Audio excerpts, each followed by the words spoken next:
because they are them. And in this society, they're going to make that happen. Globally, they're going to make that happen. Yes, sir. They're going to make that happen. There's no ands, no buts.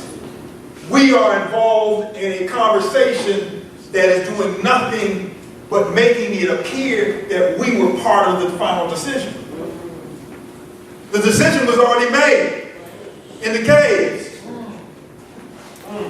But we're being brought in, so it makes it appear that we're really responsible for this.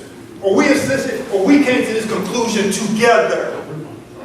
The decision was already made. The homosexualization of the planet was already made when they came off of the Caucasus Mountains. That was already made. One of the things Mama always talks about is that they cannot tolerate difference. They're going to turn you into them if you are in their presence. They cannot tolerate difference because difference from them means that something is wrong with them in their mind. I remember Enia was writing her proposal for her dissertation. And she was writing about Toni Morrison. That's why I'm not sure if she is, but I've seen the picture, so I know who she associates with. Yes, sir. So she was writing her dissertation was going to be entitled Africanisms and Toni Morrison's Novels. And I said, do that. Well, she's told me don't do that stuff. Something other things, so it's not like I'm I said, don't do that because they're going to see, when you say Africanism, for them that's automatically going to be against them. And she sat and she turned it in. Beautiful job. Back and forth, back and forth, back and forth, back and forth for like a year and a half. I said, change the title. And she changed the title to something like African folklore, folklore in 20 Morrison novels. So it immediately was accepted. And she wrote the same thing. It didn't change. Because they operate as a people. I don't care if they're smiling at you. One of the discussions we had the other day, the first thing the Europeans assess, and this isn't going to turn into a discussion of the Europeans, even though it really is, because they are homosexual. The first thing that they do when they come to you, when they approach you, is just assess friend or foe. Right. That's automatic. No matter what else goes on, that's going to be the first assessment. That's going to be the first assessment. No matter how it comes, that's going to be the first assessment. And the main way that they determine friend or foe is whether you were socialized. Right. I remember in graduate school, I had my second back surgery, and I come out, I got to take care of my family. I can't sit for long, I'm having issues. I go to the person who's responsible, partially responsible for my dissertation, and his only question for me was, why wasn't I playing intramural baseball? And that's when things started to click. What the intramural bad baseball have to do with my dissertation? But for them, it was a priority because they couldn't tell whether I was friend or foe.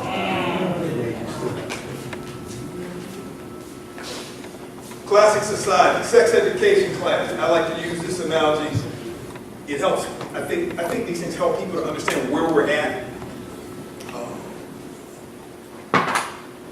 Europeans have been taking us through what I would call sex education class to turn us into them.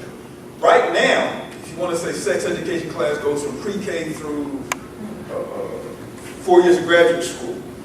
In terms of what they do, I've read dictionaries of sex. European that helped me to write the sex imperative. And it's painful. They have to read what they do and what they love. Dictionaries. Dictionaries of what they do. So this is a very difficult process. From doing this research, I argue, based upon what they haven't brought us into yet, what we haven't accepted yet, about maybe third or fourth grade. We ain't seen nothing yet. They ain't seen nothing yet. There is a connection in their mind between violence and sex. Yeah. We talked about it in the 60s and 70s. We didn't talk about it in terms of how deep this connection was going to go. They got us now with handcuffs, tying each other up. It's driving y'all crazy because how can people who were beaten, whipped, chained, cuffed now walk around wanting to be bound? Sadomasochism to a level we can't imagine. They had classes in California about a decade and a half ago for people who committed autoerotic asphyxiation. That means that you, in the active section, choke a person out.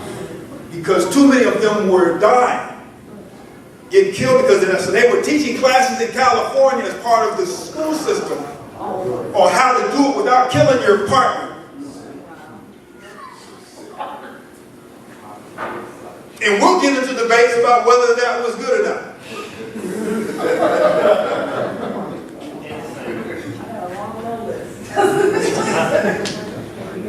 So we have no idea where they're going, because where they stopped in Rome and Greece, they progressed. And they've taken our genius, taken the genius of our children, and they're taking it to the next level. They haven't stopped progressing. They haven't stopped at all. There's going to be a lot of slicing and dicing. There's going to be a lot of pain for African people, and we're going to be accepting it as normal for us because we don't know who we are. We don't know our ancestors. The only people on this planet who are running away from their traditions. No powerful people ever loses their traditions, ever leaves their traditions. So it says something about our power.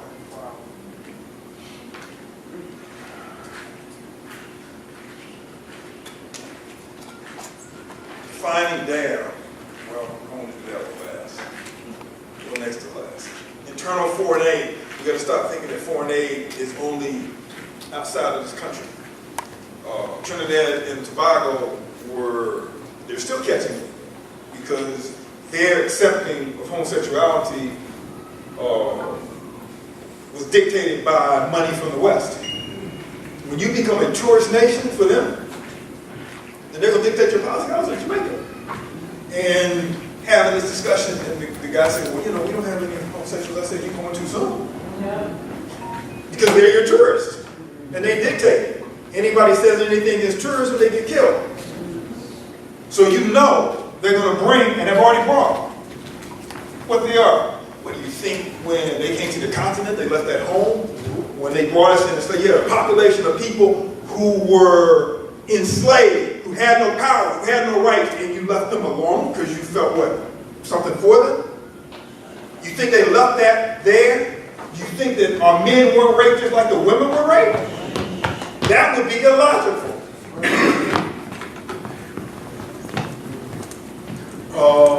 So the foreign aid is also here. Because those people who are bringing this into our community and are backed and are protected by them, that's aid, external aid inside the what's called the internal colony. They are protected in here and they are funded, well funded, very well funded. The last two. Defining down and saying this is a concept that one of the elders in Atlanta transition really like, defining down. We have, and this works with what we've been talking about, you understand that homosexuality or pedophilia is this horrible thing, which of course brings up another reason why it could have been African, because African are child family-centered people, and to have pedophilia is the complete and total opposite. Okay. This is who we are. I've never read anywhere where we're not the most spiritual people and we're not the most. Even in the heat of our destruction, we still, the people on this planet, have more extended families than any other people. More than anybody else. We still take care of more of our aunts, uncles, grandma, granddad, somebody transition and their children are with us. We still do that more than any other people on the planet. In the midst of the destruction. Family is that important to us. Most of us still won't send our mom, dad, grandma, granddad to homes. We still won't do that because we know what goes on in there. All the stories you want to, all the commercials, we know exactly what goes on in there. And now the rate in elders' homes is increasing. And interestingly, sadly, but interestingly, it's like to the next level. None of this surprises me. It's painful, but it doesn't surprise me because it's logical in terms of trajectories, in terms of trends. So now you're finding in our communities, boys raping their grandmothers. Yes. Because we follow their pattern. Not only follow the pattern, we take it to the next level because of our genius. Evil genius, at this point, but because of our genius. We take it to the next level. We our children are, we call them genius, but then we act like they're not. They're going to take what we do and take it to the next level. And the question is, what do we do? You're going to be a punk? They're going to take punkism to the next level. You're going to be a man, you're going to be a woman, they're going to take that to the next level, especially in a state of war. And then we can't talk to them and try to stop them from what they're naturally doing, what they should be doing. Which is what I see so much. You raise your child to be a warrior, and then when he or she decides to act like a warrior, you want to suppress him. Right. Oh, you let him be. Why would you want your child to be a slave? African proverb says slaves deserve slaves for children. Not slaves. Not slaves. Defining down what they do in the process is very subtle. How they do it in academia and how they do it in the news, where they will take something that is horrendous, like sodomy. And interestingly, our ancestors define sodomy as anything of a sexual perversion, not just anal. Our ancestors put all of that, all of the insanity, anything that was not normal, natural sex, was defined as sodomy. Go into detail in Kemet. They had it really well. So what you do with the defining down is that you continue to have something done. You continue the process of sodomy. You keep it stable. You have martyrs who are caught, go to prison for sodomizing. You spread it amongst the children. You broadcast a story here, a story there. Somebody goes to jail for it, but you keep it active. You keep it part of the discussion. Because if you keep it part of the discussion, you're going to catch somebody here, somebody there, somebody there, somebody there who's going to find it interesting. You keep it part of the active discussion that's going on.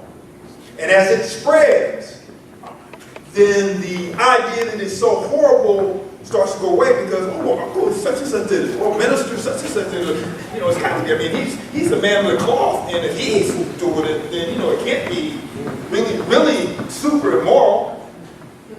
And then pretty soon, because of that, because it reaches a critical mass, then it becomes normalized. It becomes defined down from being something that is horrible and horrendous to something that is what people do. And then you forget about the history. You forget about the traditions.